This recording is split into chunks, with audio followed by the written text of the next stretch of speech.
Thank you for those who have joined us already. We're just going to get started in a couple minutes to let others get on the call. Thank you.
Okay, we'll give it one more minute. I see some more people logging in right now. Thank you.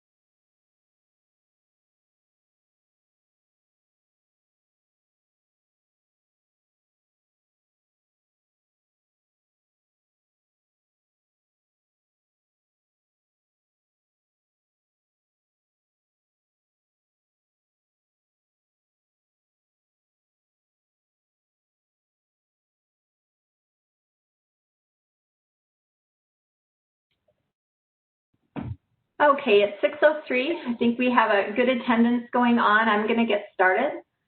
Good evening. I'm Kristen Myers, Transportation Project Manager with the Maricopa Association of Governments. Thank you for joining us for this public meeting for the MEG State Route 30 Scoping and Environmental Study. Participants are joining us via their computers on WebEx or through their phones and are currently muted.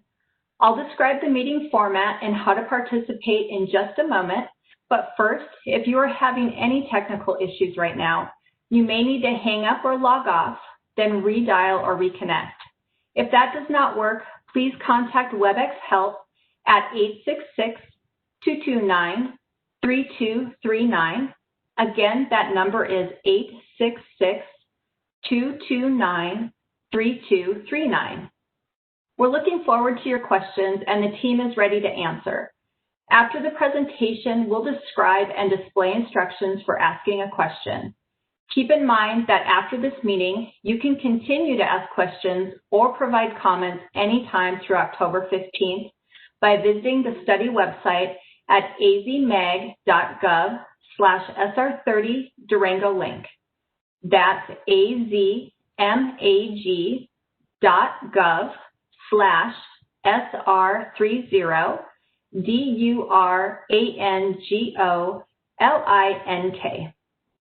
For those of you joining us on the application, the study website is listed on the bottom right-hand side of all the slides in this presentation. You can also comment by emailing me at kmyers@azmag.gov or giving me a call at 602-254-6300, extension 5094. We will provide that information again throughout the presentation, so don't worry if you didn't get a chance to write it down. The format for tonight is a short presentation, then the remainder of the meeting will be open for questions and answers. Please note this event is being recorded and will be posted to the study website. Pursuant to Title VI of the Civil Rights Act of 1964, the Americans with Disabilities Act, or ADA, and other non-discrimination laws and authorities, MAG does not discriminate on the basis of race, color, national origin, sex, age, or disability.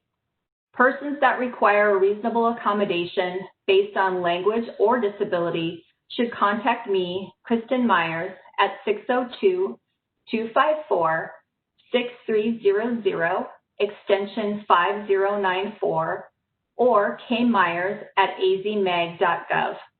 Requests should be made as early as possible to ensure the project team has an opportunity to address the accommodation. Before we begin, I want to introduce our study team and thank you again for participating in this session.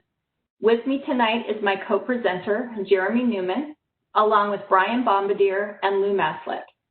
Once the presentation is complete, Brian, Lou, and Jeremy will join me in answering your questions and addressing your comments. I'm going to provide a brief overview of the study and current status. The information I'll provide is available with additional detail through the study website, and we hope that if you haven't already, you'll visit the site, view the information, and provide your input. So let's get started. What is State Route 30? State Route 30 is a proposed east-west freeway that parallels I-10 in the Southwest Valley and is part of the MAG Regional Transportation Plan. It's approximately 4 miles south of I-10 and will provide a direct connection between the town of Buckeye and downtown Phoenix. ADOT recently completed the preliminary engineering and environmental study on the middle segment of State Route 30 between Loop 303 and Loop 202, shown in red on the graphic. You can find more about the ADOT study on their website at azdot.gov/SR30. The segment of State Route 30 that is the focus of this MAG scoping study is located between Loop 202, also known as the South Mountain Freeway, and I-17, the Salt River, and Buckeye Road, which we refer to as Durango Link. So why are we doing a scoping study and environmental study for this section of State Route 30? While the need for State Route 30 has been identified and added to the Regional Transportation Plan, no corridor has been identified for the Durango Link section of State Route 30.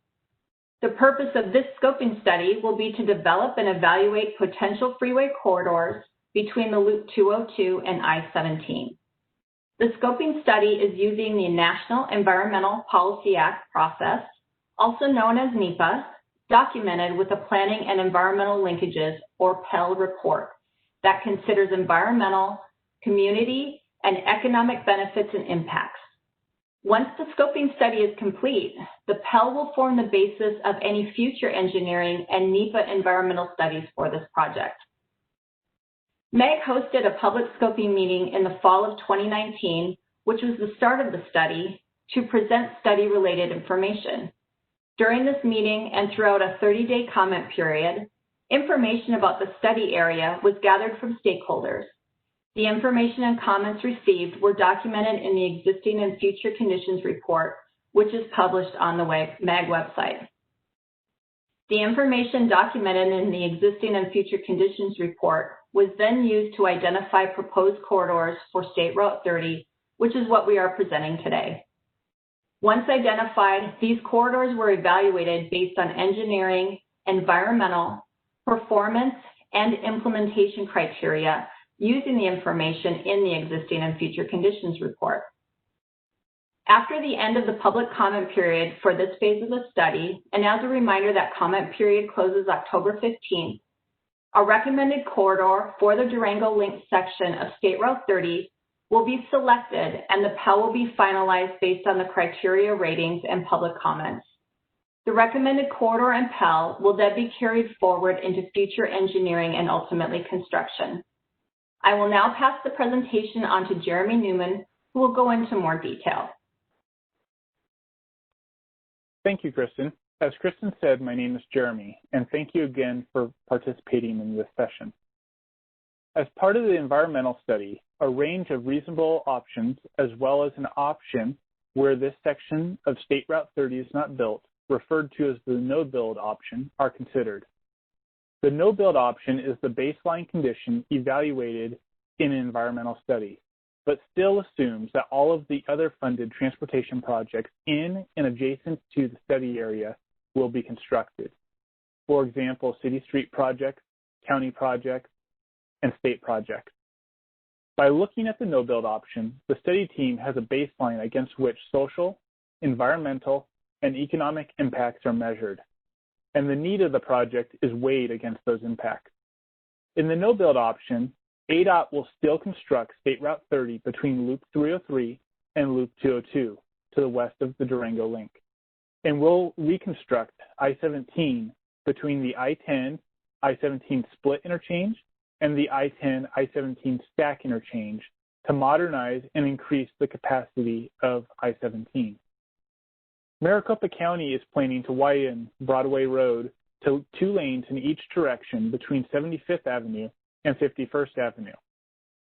In addition, the City of Phoenix will add 1 lane in each direction to 59th Avenue between Broadway Road and Durango Street, as well as improving existing bus service within the study area. Prior to the inclusion of State Route 30 Durango Link in the Regional Transportation Plan, Phoenix planned to connect State Route 30 to the State Route 30 west of Loop 202 with Broadway Road, Avenida Rio Salado. This connection is represented by the yellow dashed line on the map.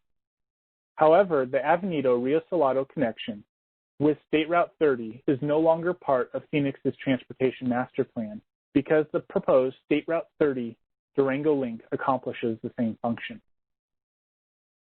You may be asking yourself, if the Southwest Valley already has I-10, why is State Route 30 needed? Let me explain. Maricopa County is the fastest growing county in the U.S., with a population projected to increase from 4.5 million today to 6 million by 2040. 50% of this growth will occur in the West and Southwest Valley. Traffic will grow at a proportional rate to the population growth. It is not feasible or practical to widen I-10 or the local street network enough to meet future traffic demand. While additional transit options will help, they will not sufficiently satisfy the growth.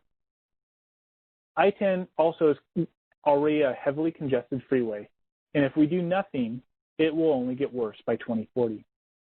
Because of these factors, I-10 needs a companion east-west route to address the projected growth. State Route 30 is that freeway, and that is why it's part of the Regional Transportation Plan. State Route 30's benefits are diverse.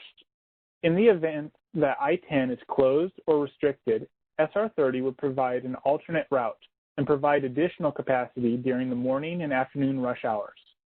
The benefits of the additional capacity can be measured through 2 performance measures: travel time and hours of congestion. First, let's look at travel time.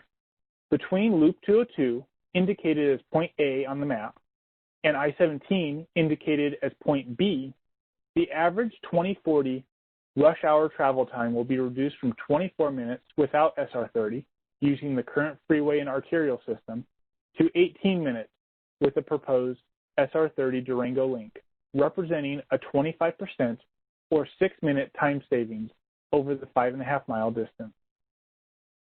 Next, let's look at hours of congestion, which measures how many hours per day the freeway network is expected to be congested. Between points A and B on the freeway network in 2040, the congestion is projected to last 8 hours a day without SR 30. However, if SR 30 Durango Link is built, the congestion is projected to only be 4 hours a day, representing a 50% or 4-hour reduction in the duration of congestion. The combined benefits of the reduction of travel time and hours of congestion result in a more reliable and efficient roadway and freeway network for this part of the valley. In addition, SR 30 will support the existing and planned land uses in and around the study area by providing better access and mobility to the residents and businesses in the Southwest Valley. After completing the existing and future conditions report and documenting the build and no build traffic conditions, the study team developed 3 different corridor locations for SR30 Durango Link. 1,000-foot wide plane level corridors were developed for these potential State Route 30 routes. Future engineering studies are expected to reduce the actual footprint of State Route 30 to something less than 1,000 feet, but that is beyond the scope of this study. It was assumed that State Route 30 would be elevated, in part to minimize disruption of the existing roadway network. The endpoints would be fixed at the Loop 202 and SR30 interchange, and I-17 at the Durango curve. It was also assumed that the study of State Route 30 Durango Link would not attempt to reduce the floodplain acreage or solve the large existing floodplain issues present in the study area. To minimize impacts to existing residences, businesses, and governmental facilities, the State Route 30 corridors were generally located on existing transportation links, which led to the 3 corridors. From the Loop 202 to 47th Avenue, all 3 corridors utilize the same alignment due to the constraints of the Salt River in the south and the residential development to the north. East of 47th Avenue, the State Route 30 corridor splits into 3 separate corridors. The south corridor generally follows the north bank of the Salt River. The center corridor follows the lower Buckeye Road alignment, and the north corridor follows the Durango Street alignment. Near 27th Avenue, all 3 corridors merge back together to connect to I-17 at the Durango curve. The 3 corridors were then screened against more than 24 criteria that fit into 5 different categories: purpose and need and fatal flaw, engineering, environmental, performance, and implementation. This presentation will highlight only those criteria that differentiated the 3 State Route 30 Durango Links corridor. However, please note the full screening can be found on the project website. Initially, the study team completed a pass-fail evaluation on whether the corridors addressed the purpose and need of the project or had any fatal flaws. All 3 of the corridors passed this first criteria. The corridors then underwent a more rigorous screening. A summary of the differentiating results are shown in the following 3 tables in the presentation. Empty circles represent the corridor has the least amount of impact or is most desirable. Half-filled circles represent average desirability or impact, and a filled circle represents the most impact or least desirable. The table on this slide summarizes the engineering criteria and shows that the south corridor would require the least amount of new right-of-way, 440 acres, has the fewest impacts to major land uses, utilities, and railroads, but scores the worst with impacts to sand and gravel sites. The center and north corridors would both require about 550 acres of new right-of-way, and both have large impacts to major land uses, utilities, and railroads. While the sand and gravel impacts are not as large as the south corridor, the center and north corridors would still impact some sand and gravel operations. We'll now shift to the environmental screening criteria, highlighting the socioeconomic, land use, and Title VI and environmental justice criteria. Environmental justice and Title VI of the Civil Rights Act both refer to the level of impact to minority and low-income populations, to name just a few. Relative to these criteria, the South Corridor scores better than the other options because the South Corridor has the fewest impacts while having the greatest potential to enhance those resources and improve accessibility.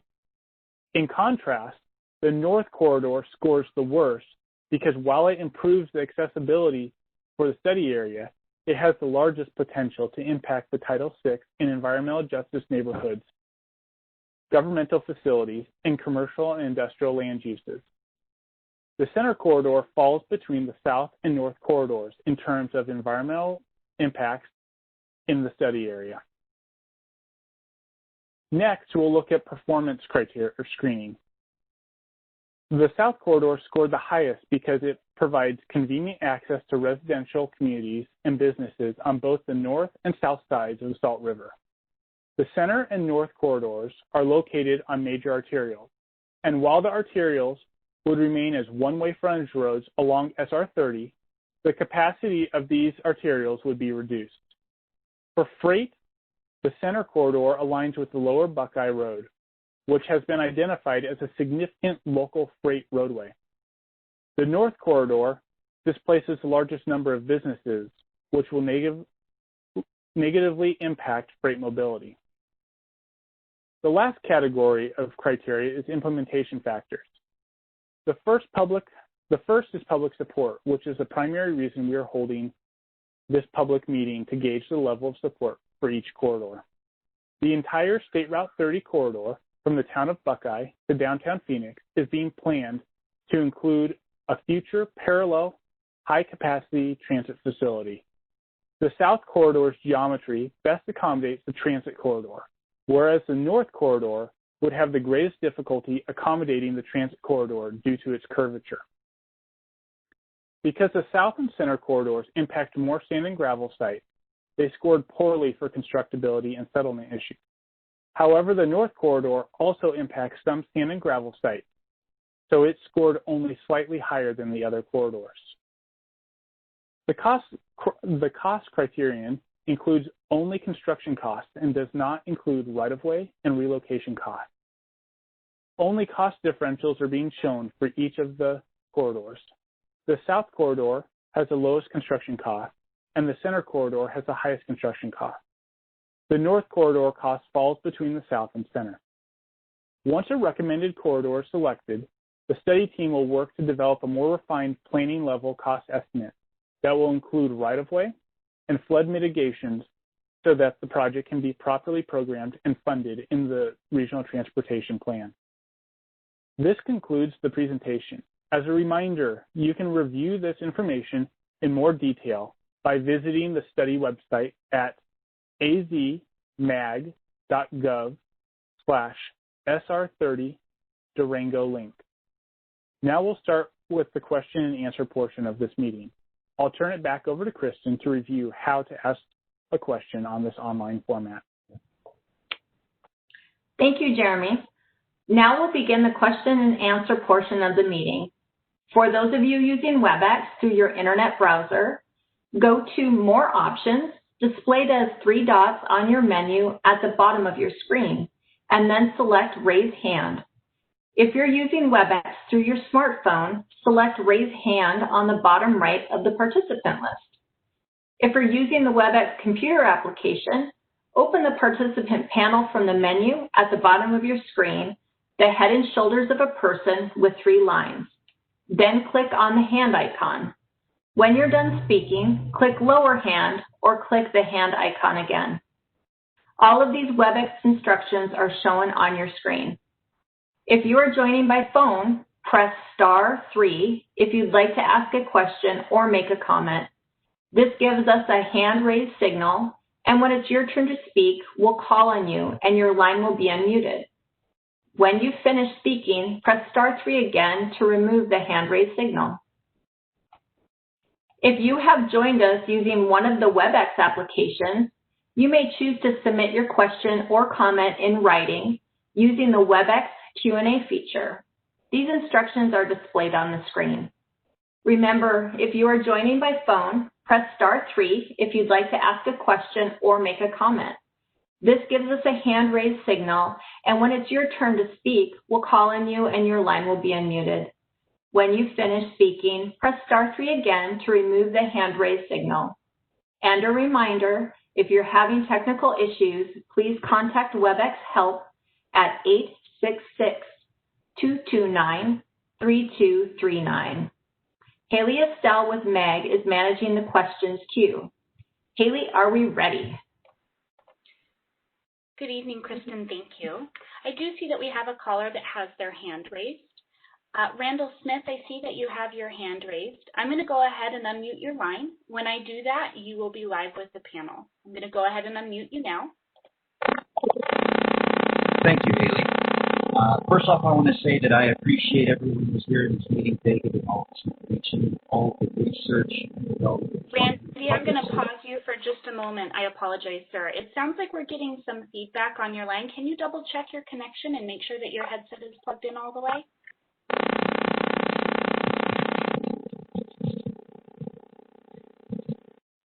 I apologize, Randy. We're going to come back to you in just a moment. If you can just double check your audio connection, I will pull you in just right after we go on to the next question. So we do have a question in the Q&A. So give me just a moment to open my panel.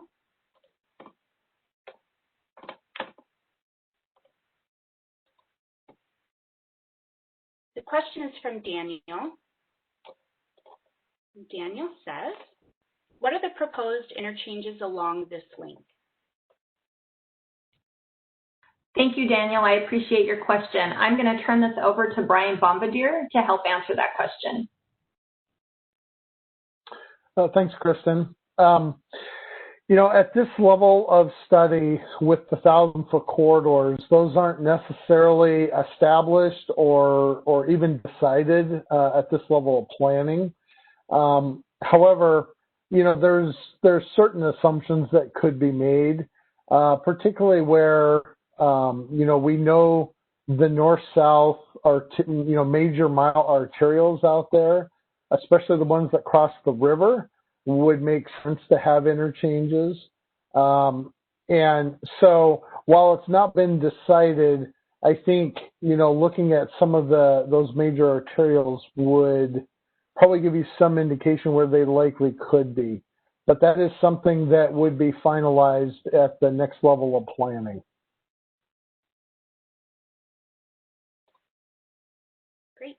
Thank you, Brian. Kristen, we have another caller that has their hand raised.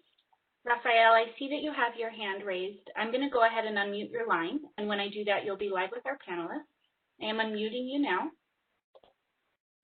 Hello, can you hear me? Yes, you sound great. Thank you. Super, thank you. Hi, my name is Raphael. I'm from Phoenix. Particularly on the issue of environmental justice, I was wondering which corridor would have the most disparate impact on members of the LGBTQIA+ community, particularly those of Black, Indigenous, people of color. Which corridor is the best for these members? Thank you, Raphael, for your question. We do have our environmental specialist here on the panel, and I'm going to turn it over to Lou Maslick to answer that question. Hello, Raphael. I believe the southernmost corridor would have the least potential for any high impacts to either minorities or low income due to its location away from most all of the residential areas in the study area, because it stays much further south, and it basically goes through industrial areas to the west, and it moves to the east. It goes through near the governmental areas, so there really aren't any residential areas. Environmental justice issues, that would be the least of the three alternatives, followed by the center, and then the north would have the most impacts to environmental justice populations.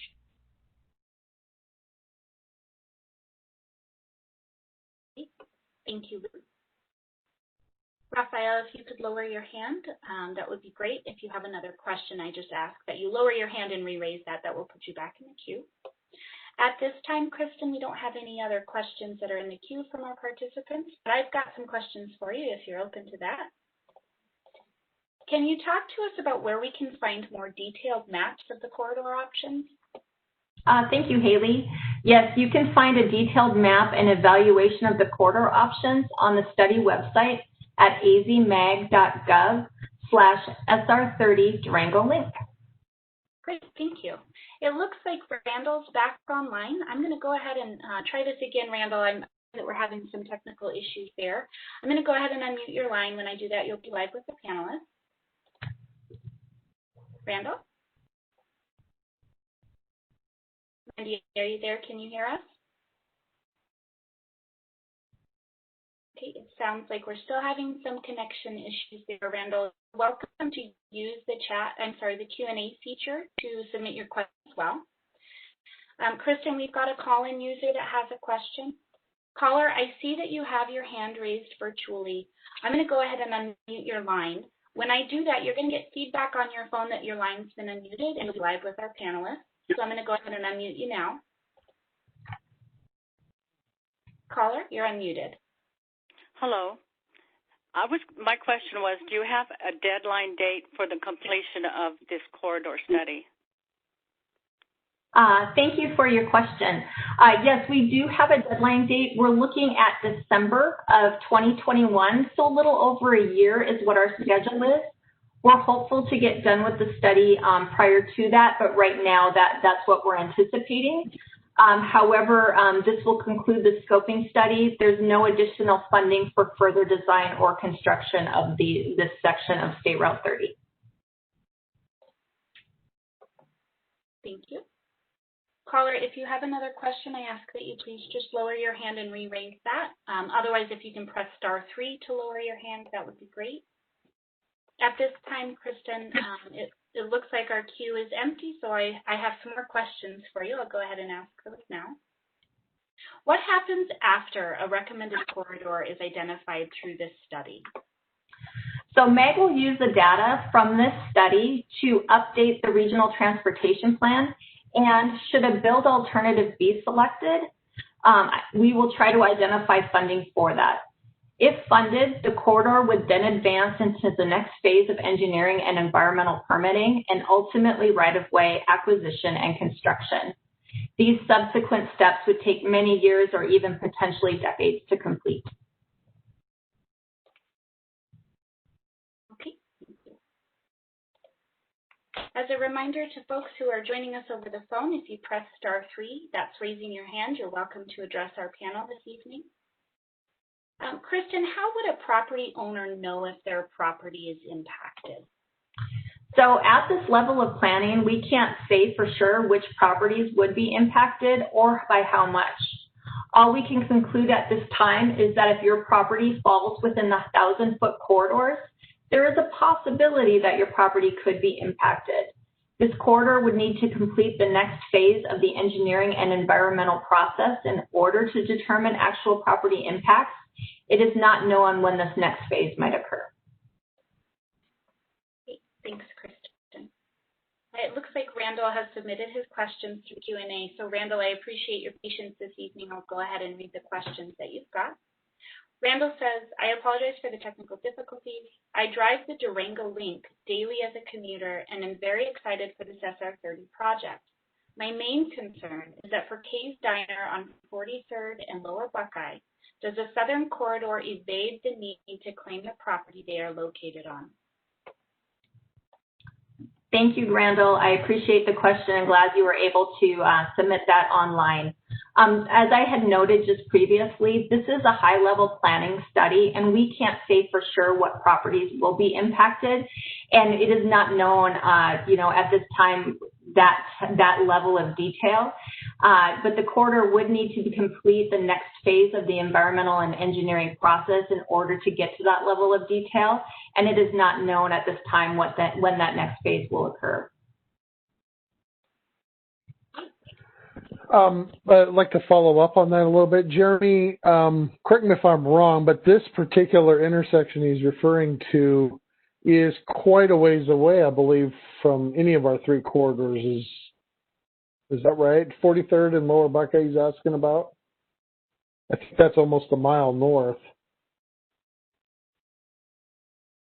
Or am I mixing up my 47th and 43rd? 47th, 43rd are being mixed up, but 43rd and Lower Buckeye has some impact with the northern corridor, but the other two corridors, the central and southern corridors, would not have impact to 43rd and Lower Buckeye.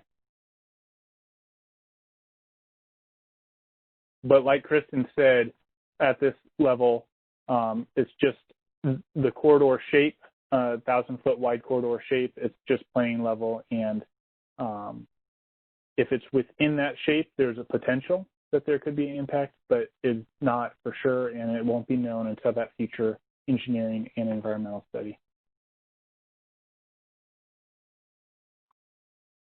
Great, thank you. We have another participant who has their hand raised. Raphael, I see that you have your hand raised. I'm going to go ahead and unmute your line. When I do that, you'll be live with our panelists. Hey, Raphael from Phoenix here again. I was wondering about the interchanges that are proposed on the route. If there'll be any consideration for LGBTQIA+ owned businesses along the route, and also, I guess, just another follow-up question. I'm wondering who's the final decision maker for the project, so I can follow up with them and make sure that the interests of the LGBTQIA community are protected. Thank you. Thank you, Raphael, for your question. We aren't at the level of detail to identify exactly where interchanges would occur, but when we work with ADOT on all projects, we make sure that all access and business owners and the needs there are taken into consideration as we move into a design concept report, further engineering, and any NEPA studies that have to be done. The final decision-making on this recommended corridor will come because of the public comment that we receive from you, stakeholders, and others. This will be taken forward to Federal Highways Administration through City of Phoenix and Maricopa Association of Governments. And so if you do want to reach out and have additional comments or feedback, please address them to me, Kay Myers at azmeg.gov.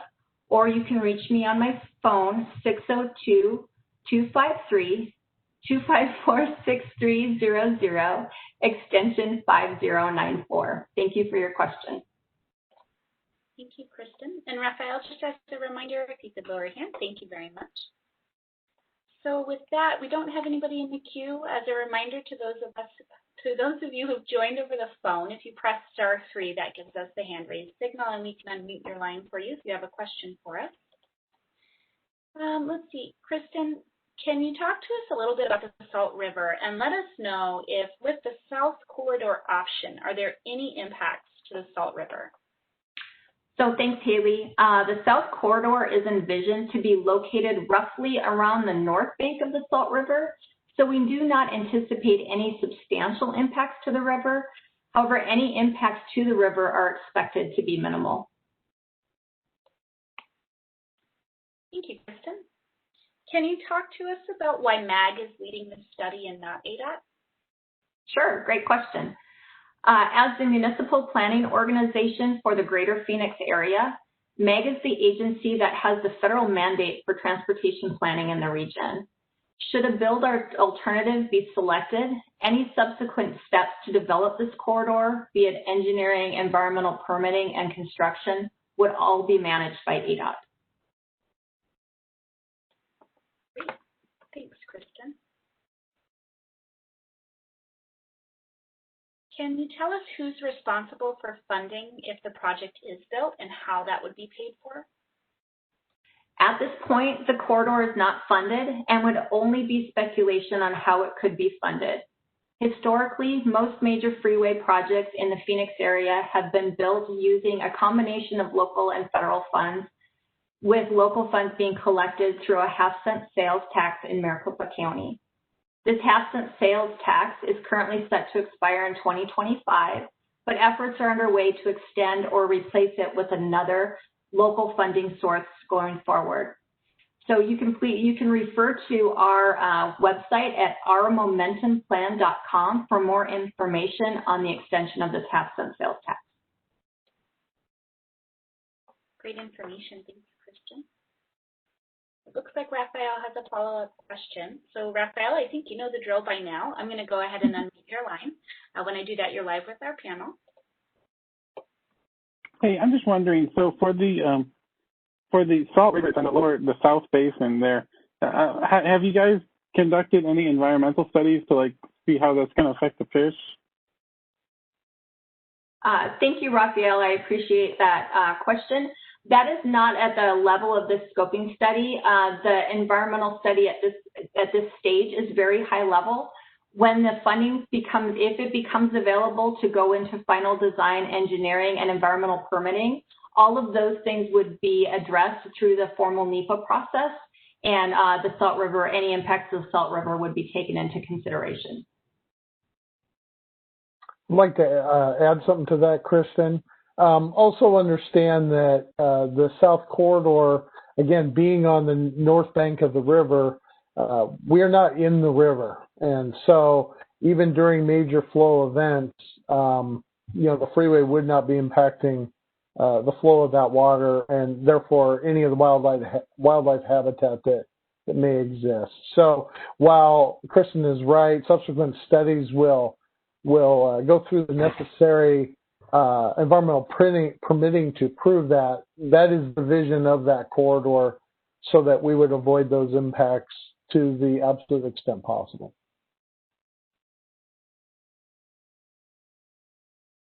Great, thank you both.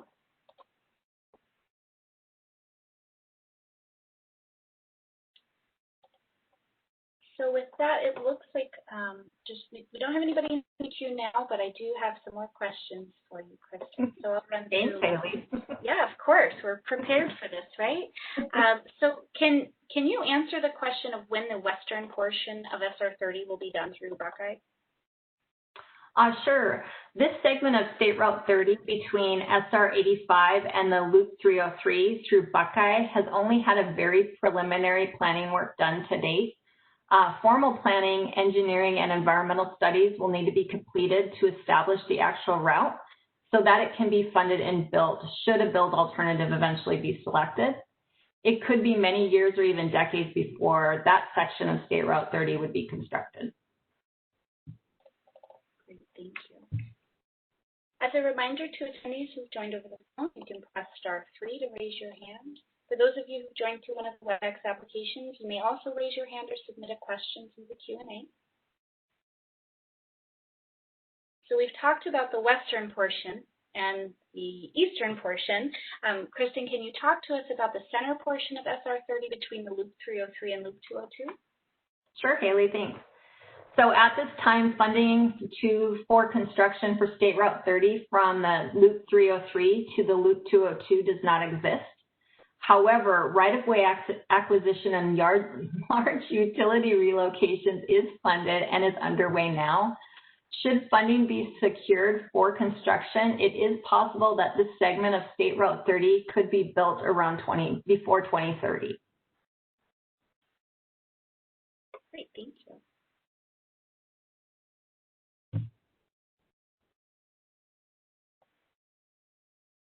Just checking our attendee list. It looks like we've got several people in here, so if you guys are interested in asking questions, we're here until 7:30 this evening. Again, you can raise your hand by pressing *3 over the phone or through one of the applications. You can also use Q&A through the applications as well. When we're talking about this portion of SR30, can you talk to us about when right-of-way would be acquired? I apologize. Sure. Should a build option be selected, acquisition of right-of-way will occur after the environmental permitting process is completed and funds are available for right-of-way acquisition. Because funding has not been allocated to this project yet, it is unknown when this might occur, but it could be years or even decades before right-of-way is acquired. Thanks, Kristen. When will the SR30 Durango link be built? So again, should a build option be selected, it is not known when it would be constructed as no funding has been allocated to this project at this time.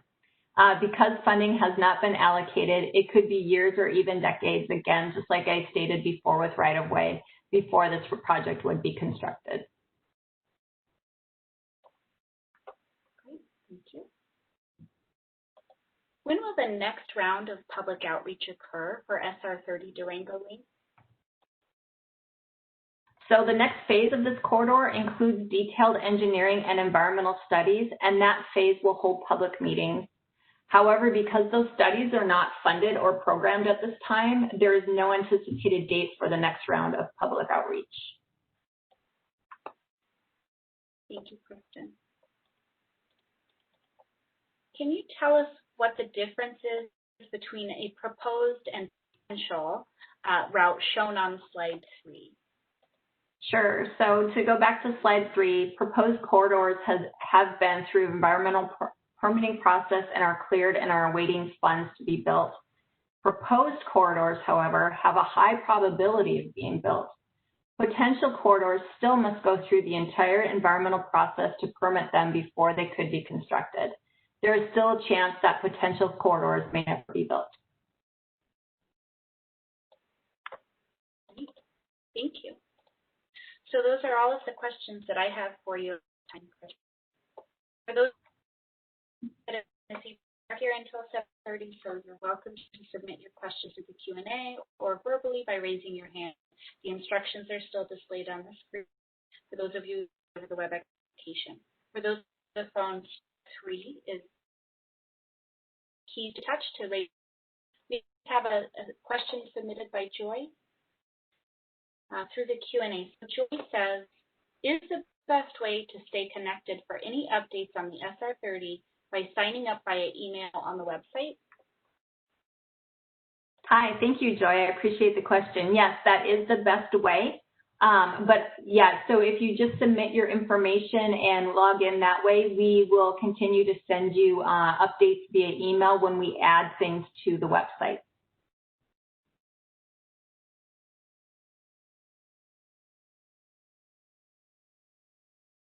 Thank you, Joy. Kristen?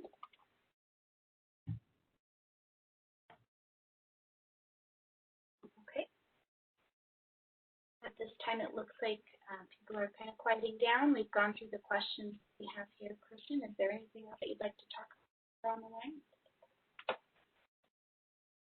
Thank you, Haley. I don't have anything at this time, but I'll open it up to my other panel members if they wanted to talk about anything related to the scoping study.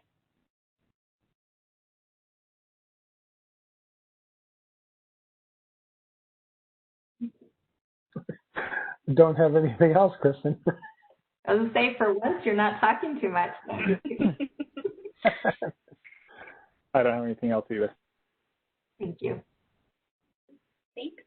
So at this time, I'll just ask that our panelists please mute your lines, and we will be on until 7:30. If you have any questions or comments that you'd like to submit, those instructions are displayed on the screen for those of you who've joined over the application. If you've joined on the phone and you're interested in asking a question, please press *3 on your phone's keypad.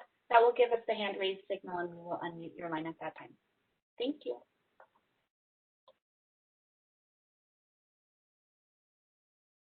Haley, I'd like to just address one thing. Joy just had the question about emailing as the best way to get through.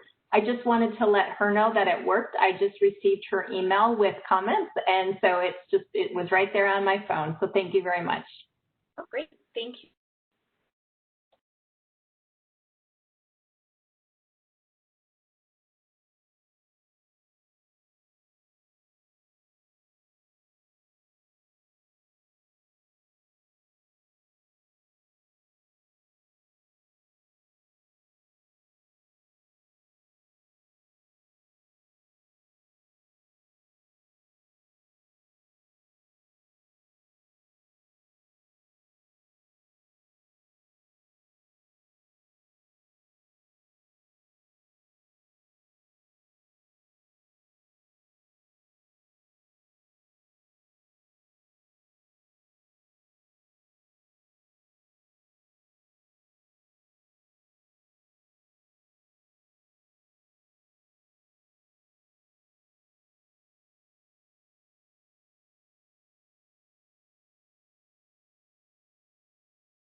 Kristen, it might be a good idea just to remind people of the comment period here.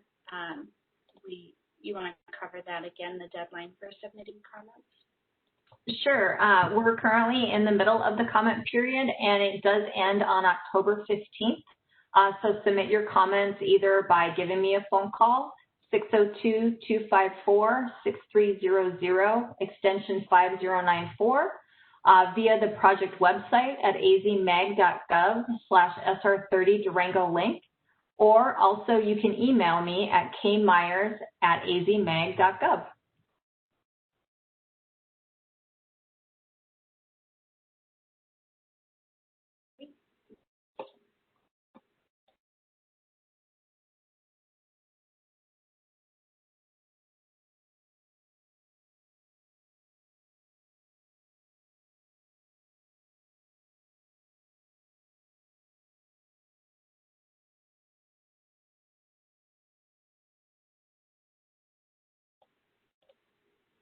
All right, Kristen, it looks like we've got another question that's been submitted through the Q&A.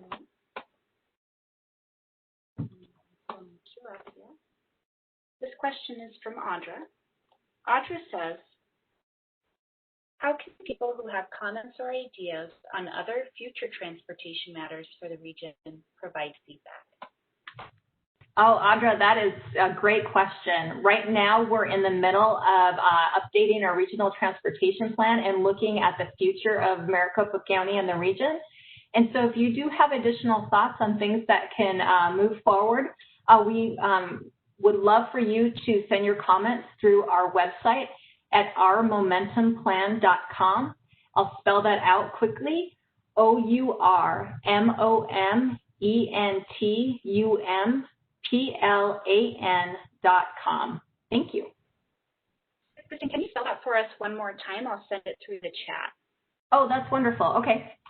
ourmomentumplan.com. That's ourmomentumplan.com. Great. So if you've joined over one of the WebEx applications, just send that to the chat. You'd be able to find the website there. Thanks, Chris.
Kristen, a question's been submitted through the Q&A. This question is from Kurt, and Kurt asks, could you see a line map again? Is it showing the whole corridor? Oh, Haley, I apologize that you cut out a little bit. Could you repeat the question for me, please? Yes, Kurt is asking us to show the alignment map again. He wants to know if it shows the central corridor. Can you hear me okay, or should I switch my audio? Yep, no, I can hear you now. So we need to go back into the slide deck. And so if I'm reading it correctly, the area in red is the center segment of State Route 30 between 303 and the Loop 202. And that, if I have this correct, is the area that is funded for right-of-way. But was it regarding the center segment of our current study? Right, I think that's what we need clarification on. Yeah, so we need that next slide. Yeah, so Stevie, if you could advance to the slide that shows alternatives for this study. I would give you a slide number if I knew that off the top of my head. There we go. Perfect. So and feel free to follow up with us in the Q&A as well. So the center corridor is that section that's on the lower right-hand side of the slide.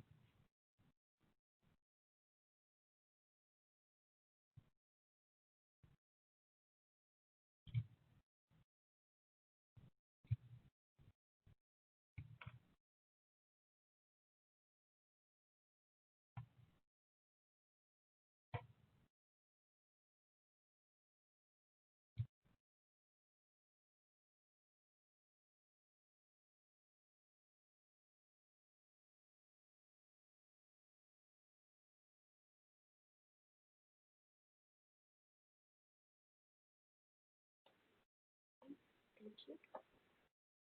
As a reminder, you can submit questions through the Q&A, or you can virtually raise your hand and we'll unmute your line. Stevie, if we can advance back to slide 13, that would be great.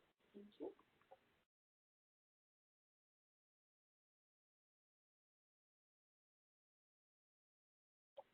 Another question from Kurt in the Q&A.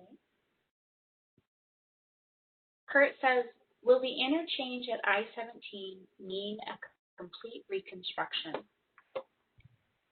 Oh, thank you, Kurt. I appreciate that question. I'm going to kick that over to the engineers, and I'll give it to Brian Bombardier first. Howdy, Kurt. How are you doing tonight? Yes, the interchange at Durango Curve would definitely mean a reconstruction of I-17. That is actually has been anticipated anyway as a result of a previous study, the Spine study, that basically concluded that the I-17 between I-10 and I-10 needs a full reconstruction. This is the oldest stretch of freeway in the valley. And so pretty much all bridges, all pavement is anticipated to be reconstructed during that effort. And so consequently, the the Durango Curve area at that time would be reconstructed to accommodate this interchange, if in fact that project goes before this one.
We've got another question that's been submitted through the Q&A. I'll go ahead and read that now.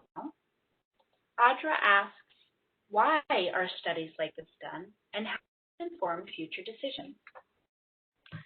Thank you, Audra, for that question. I appreciate it. As the MPO in the region, we're always looking at long-range planning opportunities to really identify the needs in the region, not just for now in the near term, but for 20, 30 years down the road. We are a fast-growing population, and we need to be ready and prepared and understand the complexity of certain projects, and then ultimately how they could be funded and what it would take to fund them. Thank you.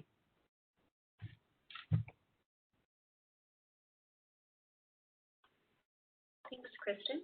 And just as a reminder for the participants who've joined us this evening, we are here until 7:30 to answer your questions. You can submit those through the Q&A if you've joined on the WebEx application, and if you've joined over the phone, you can press *3 to raise your hand. Thank you.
Haley, looks like Kurt submitted another comment.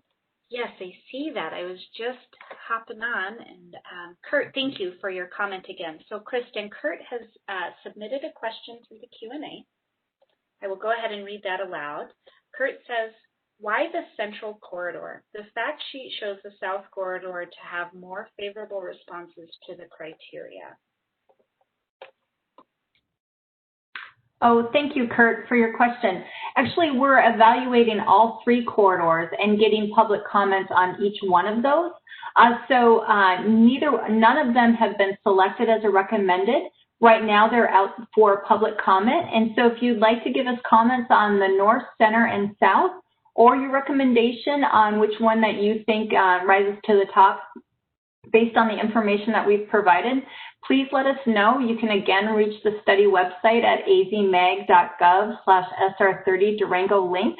You can also call me 602-254-6300 extension 5094 or email me at kmyers@azmag.gov. But Brian, did you have anything to add? No? Okay. Thank you, Kurt. Good. Okay, thanks, Kurt. Thanks, Kristen, and thank you, Brian. Just as a reminder, we're here until 7:30, so if you have questions, you're welcome to submit those to the Q&A on the WebEx application by raising your hand, and if you've joined over the phone, you can press *3 to raise your hand, and we'll unmute your line.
Just a quick reminder for folks, we're here for another 10 minutes or so. So if you have any last minute questions that you'd like to submit, now is the time.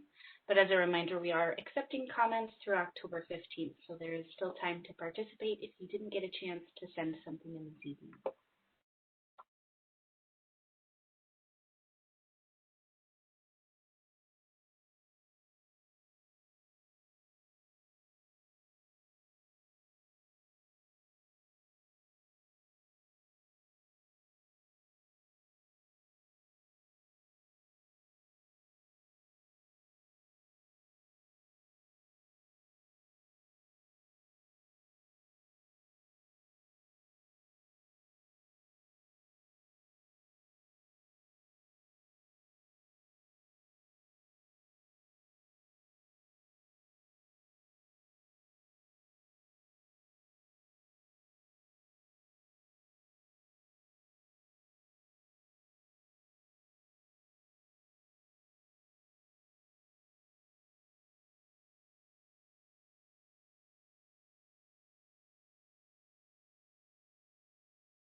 So we thank you for participating tonight.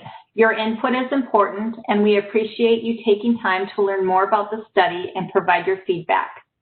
As a reminder, a recording of this event will be posted to the website at azmag.gov/SR30 Durango link. And that's also where you can continue to view information about the study and submit additional questions or comments. If you don't have computer access, please contact me at 602-254-6300, extension 5094.